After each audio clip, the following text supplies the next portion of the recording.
2018-ci il Mercedes C300.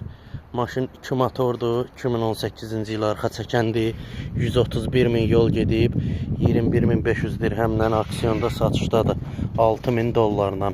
Ön nahiyəsində zədəsi yoxdur. Bir dənə burada güzgünün pavorotnikli güzgüdür, güzgünün şüşəsi qırılıb, bu dəyişiləcək. Sağ-sol güzgü radarı var. Belə bir disk təkərdəndir. Maşın arxa çəkəndir. Əlavə bir zədəsi yoxdur. Bu da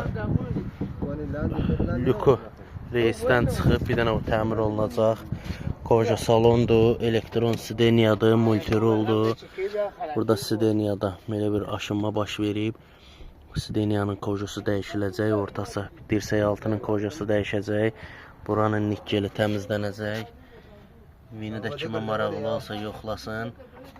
Azərbaycanda 18 kimi qeydə alınacaq. Kimə maraqlı olsa buyursun yazsın. Bu gün aksiyonda satışdadır.